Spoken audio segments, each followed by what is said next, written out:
Bună, dragii mei! Bine ați venit la Taroterapia!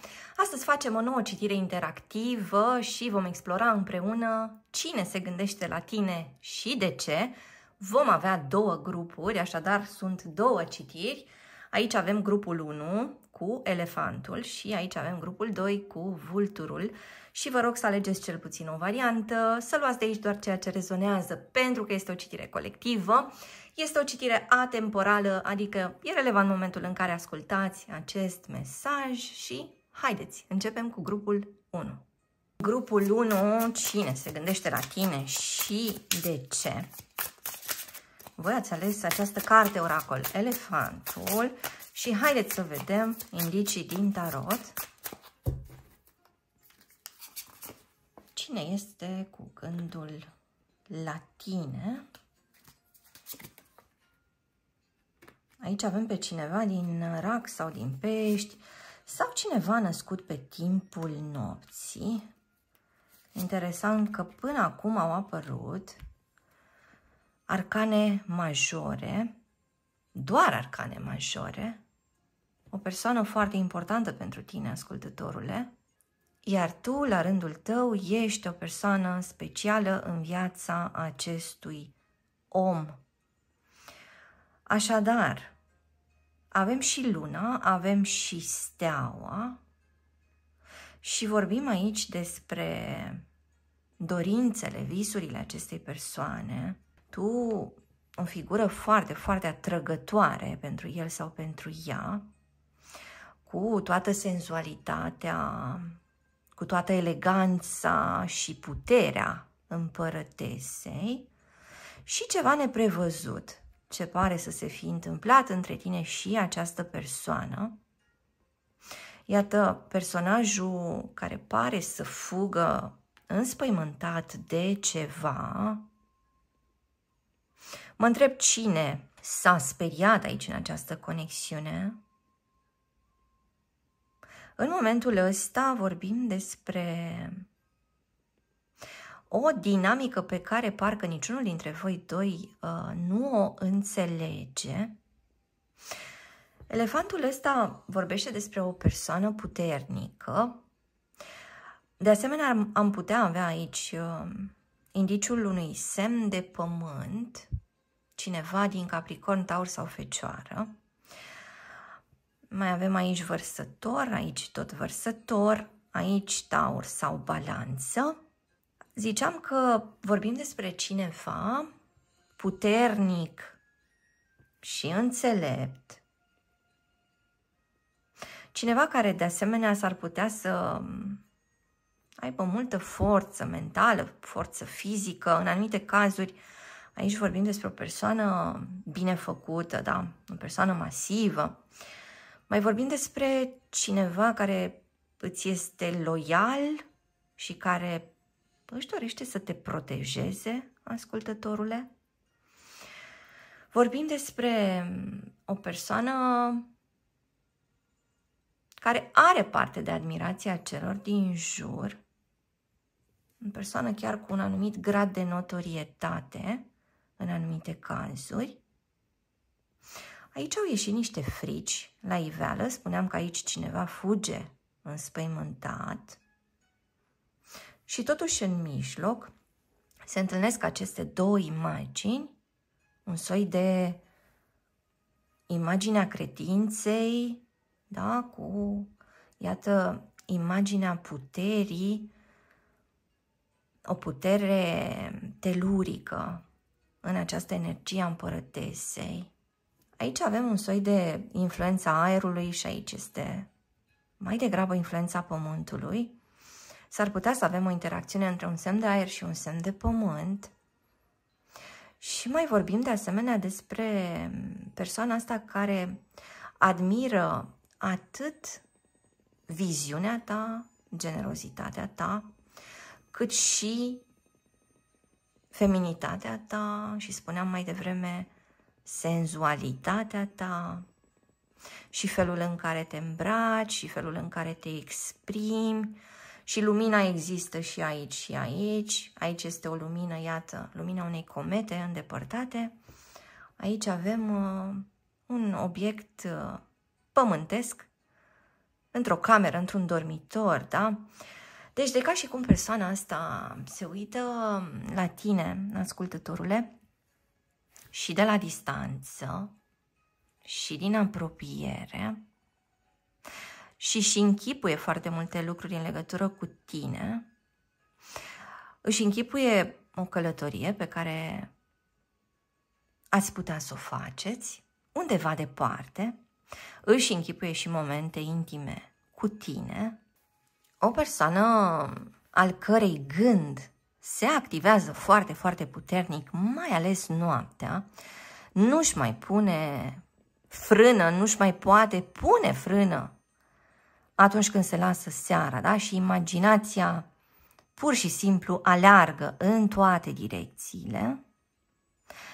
Cineva care ar vrea să vorbească cu tine, ar vrea să intre în contact cu tine cât mai repede, pentru că nu mai poate suporta, pare că nu mai rezistă persoana asta, a așteptat, a răbdat, poate, iată, s-a rugat, poate inițial a și plecat, parcă s-a opus la un moment dat sentimentelor sale, s-a împotrivit cât a putut până acum. Adică pare că a încercat să nu vină către tine, să stea fie cu spatele, fie cumva concentrat sau concentrată la propriile activități, dar a ajuns la foarte multă frustrare. Da? Ceva s-a acumulat aici sus pe stâncă și persoana asta fuge cu spaima de a nu rămâne prizonieră acolo, acel acolo care înseamnă de fapt departe de tine, ascultătorule. Oare cum rezonează cu tine? Deci a adunat în așteptarea sa foarte, foarte multă frustrare, care se poate transforma chiar în revoltă, da? Pare că are o revoltă contra propriului comportament, da? Ce am putut să fac? Ce am putut să-mi fac eu mie? Cum de-am rămas orb la ceea ce simțeam și la impulsurile mele, da? Cum n-am văzut această realitate, da? De ce am avut ochii acoperiți? Cine m-a legat la ochi? Ce se întâmplă cu mine? Greu de suportat. O luptă așa, persoana asta se atacă și încearcă să se apere de una singură.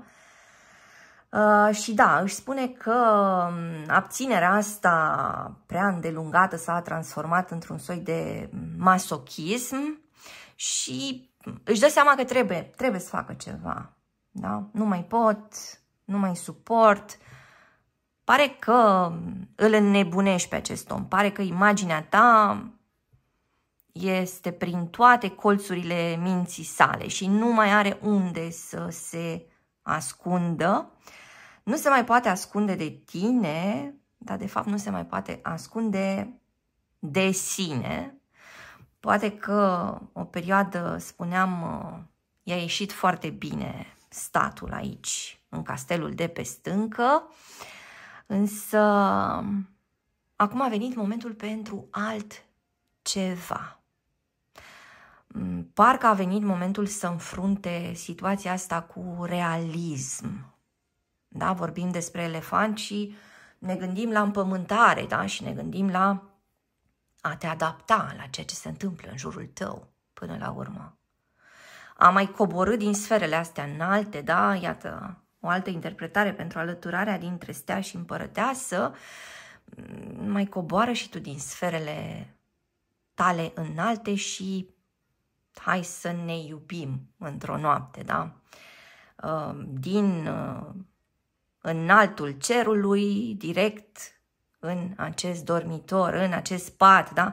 O persoană care se gândește și la momente fierbinți cu tine, ascultătorule. Și dându-și seama că nu te poate scoate din cap, că nu te poate scoate din inimă, pentru că este o alăturare, da, de gânduri și de sentimente care devin tot mai intense, e posibil să încerce niște pași, da, posibil să testeze apele. Impresia mea e că mai întâi testează apele, parcă nu vine chiar direct, așa, dând buzna la ușa ta sau în dormitorul tău. Trebuie să înțeleagă dacă nu cumva sunt pericole pe acolo, pe la tine prin curte, dacă nu cumva este vreun câine mare și fioros atunci când încearcă să pătrundă, da? Parcă într-un fel persoana asta își spune că se dă bătută, dacă nu-i mai țin, nu-i mai funcționează mecanismele de apărare, nu-i mai merg tacticile vechi. E o nevoie de înnoire aici. Și spuneam, parcă și o abordare altfel, parcă o îmbrățișare a faptelor. Hai să luăm ceea ce este așa cum este, da? Hai să nu ne mai ascundem de ceea ce avem în jurul nostru. Hai să încercăm să ne integrăm, de fapt, în realitate, împreună. Poate că unii dintre voi au avut probleme până acum cu a se vedea cu adevărat cu această persoană într-o relație firească și oficială.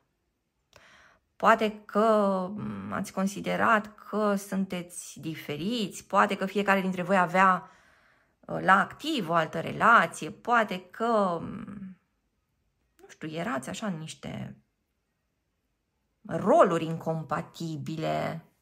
Chiar vă rog să-mi spuneți cum rezonează, cum se aplică atunci când simțiți că se potrivește cu situația voastră. Hai să vedem mai departe, după toate aceste arcane majore, ce mai avem?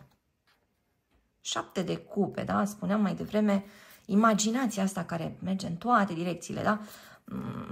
O fantezie înfometată pe care nu o poate opri chiar nimeni. Da, avem și puterea. Cineva din leu. Dar mai avem de asemenea și un valet de cupe. Un rege de săbii. Ce rege de săbii interesant avem aici. Și 2 ăsta de cupe. Adică vă doriți unul pe celălalt.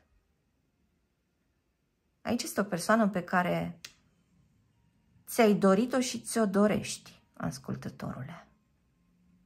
Și o persoană în care, la rândul său, abia așteaptă să te revadă. Spuneam că acest rege de săbii,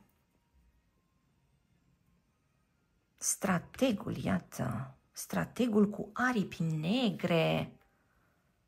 Unii dintre voi sunteți supărați pe persoana asta. Persoana asta a făcut ceva deranjat foarte tare. Și a trebuit să vă abțineți ca să nu vă revărsați toată furia pe el sau pe ea. Rezonează oare cu voi? Regele ăsta de săbii, aici, este un personaj seducător, fascinant, o minte ageră, da, un strateg fără concurență, dar cu urme de sânge pe față, cu aripi negre. Prin ce abisuri s-a plimbat persoana asta? Sau ce răni poartă, ce răni ai observat, ascultătorule, în persoana asta? Ce butoane a apăsat această persoană în tine? Da, cu luna mă pot gândi că pe cât de mult vă simțiți atrași unul de celălalt, parcă tot atât de intens, vă puteți răni și vă puteți stârni frici majore, da? Angoasă, un soi de teroare, teroarea să nu vă pierdeți unul de celălalt, teroarea să nu fuzionați, da? Între fuziune și anihilare, ceva foarte, foarte, foarte intens aici, ascultătorule. Ceva ce te mișcă profund și ceva ce a răscolit și răscolește foarte puternic de asemenea această persoană. Îți mulțumesc că ai fost cu mine astăzi, te aștept și data viitoare. Între timp, hai pe www.taroterapia.ro. Găsești aici cursuri de tarot cu metoda taroterapia, citiri personalizate, seturi de tarot, oracole, cărți și alte surprize. Dă un like, lasă un comentariu și abonează-te la acest canal dacă ți-a plăcut acest video, iar până data viitoare să ai grijă de tine! Sunt aici cu grupul 2, cu cei dintre voi care au ales cartea oracol Vulturul. Haideți să vedem cine se gândește la tine și de ce. Explorăm cu ajutorul tarotului. Aici e cineva întristat. Cineva care regretă ceva. O alianță care a fost ruptă. Regretul este în legătură cu o alianță sau cu o înțelegere, un pact, da? Care a fost rupt. Multă indecizie, persoana asta nu știe încotro. Persoana asta de asemenea are un conflict între minte și inimă. Persoana asta pare că bea de supărare, ascultătorule. Nu înțelege ceva. Pare că îi scapă un fir important în legătură cu tine. O persoană care nu se mai recunoaște în momentul ăsta. Asta este o perioadă grea. Este o perioadă plină de provocări pentru persoana asta. Văd aici o persoană cu un spirit liber. Văd o persoană inteligentă, da? Cu viziune, da? O persoană cu capacitate de transformare. Cineva care vede lucrurile din înalt, din înaltul cerului, da? Cineva care are o perspectivă largă. Asta înseamnă că persoana asta nu e doar inteligentă, dar a avut acces și la foarte multe experiențe. Și aceste experiențe i-au dat un grad de înțelepciune, aceste experiențe i-au oferit bogăție interioară, da? E cineva care a încercat foarte multe lucruri, cred că a vizitat foarte multe locuri, cred că a intrat în tot felul de interacțiuni și cred că a luat foarte mult de acolo.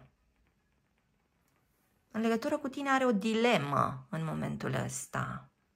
Nu știe ce să facă. Nu știe încotro. Hai să vedem mai departe. Până acum au apărut semne de apă, pești sau rac. Sau scorpion, a mai apărut cineva din taur. Ia să vedem. Oh! Un cuplu fericit. Iar aici avem un cuplu pasional, dar cineva privește din... Iată. Cineva privește din spate. Despre ce să fie vorba?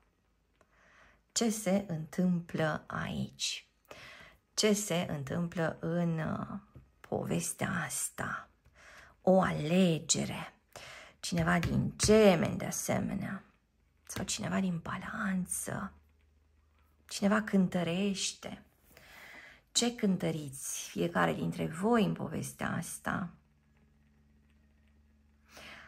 Intensitate foarte, foarte mare. Vă invit să ascultați și citirea de la grupul 1. Pare că e un soi de continuare a acelei citiri. Ceea ce observ aici, o persoană pătimașă, da? O persoană pasională, provocatoare în același timp. Cineva care ar încerca să țină sub control mișcările tale. De ca și cum din afara casei încearcă să vadă tot ce se întâmplă în interiorul casei tale. Da? De ca și cum ar vrea să-ți transmită niște lucruri așa telepatic, de ca și cum, nu știu, ar vrea să instaleze acolo niște insecte sau chiar niște camere. Niște insecte vorbitoare, da? Sau niște camere, într-o variantă modernă. De asemenea, cineva care cred că și-a făcut niște conturi false pe Facebook, pe Insta, să te urmărească, sau s-a împrietenit cu prietenii tăi, parcă pune la cale ceva, parcă se coace ceva, parcă îi vin tot felul de idei. Asta e o persoană creativă. În general, persoana asta este o persoană veselă, dar este și o persoană capricioasă. O persoană care cred că se poate supăra ușor. Dacă ai spus ceva pe un ton un pic altfel, persoana asta parcă se mâhnește. Dacă te-ai uitat un pic mai încruntat la el sau la ea. Deci vorbim despre cineva care în general are un spirit jucăuș. Spuneam, cineva inteligent, cu un simț al umorului bine dezvoltat și în general cineva care îi înveselește pe ceilalți. Da? Parcă intră undeva într-o încăpere și ceilalți se luminează când apare persoana asta. Așadar, există aici o latură copilăroasă, da? Spontană, cineva care iubește surprizele, care vrea să-i bucure pe oamenii din jur și totuși are momente când trece rapid de la o stare la alta, da? Niște dispoziții schimbătoare, ceva destul de imprevizibil, aș zice. Nu neapărat deranjant, dar poate că e ceva ce ține și de natura asta pasională a acestei persoane. Dar cineva care trăiește intens fiecare moment.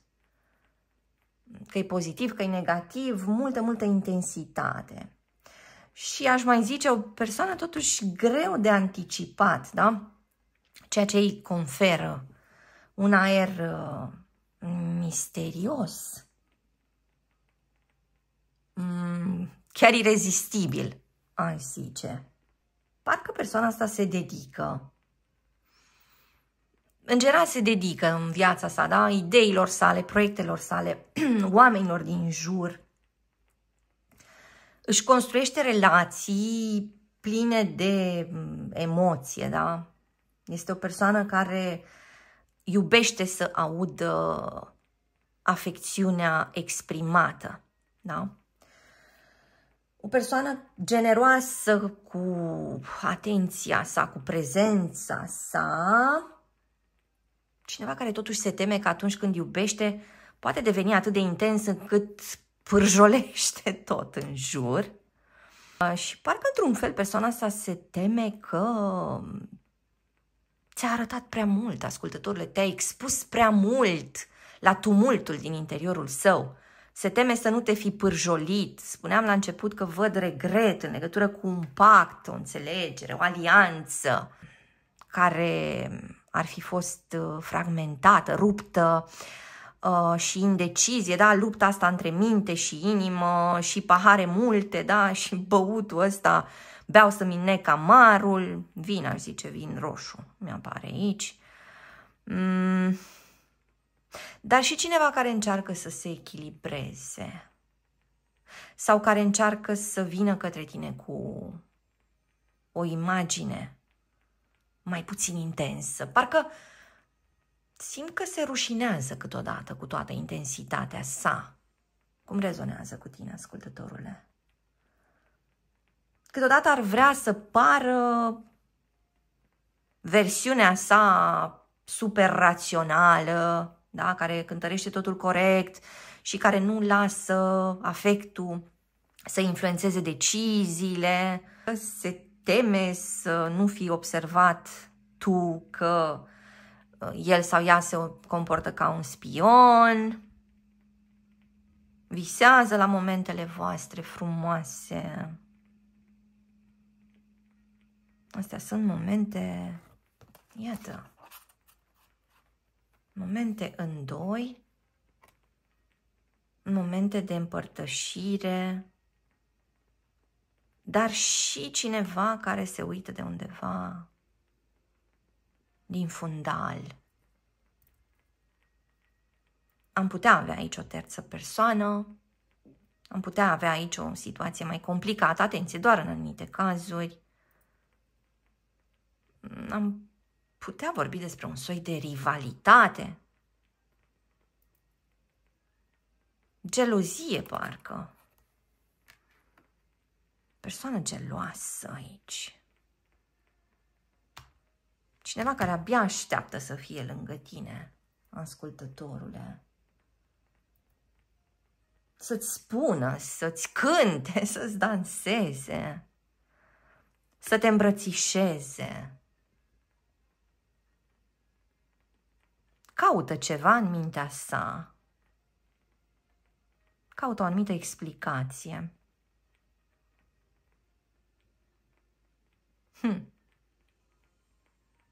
Ceva care are legătură cu 11 sau 21 sau 31 sau 7, 17 sau 27. Mai văd aici o interacțiune între un semn de foc și un semn de aer. Haideți să vedem mai departe.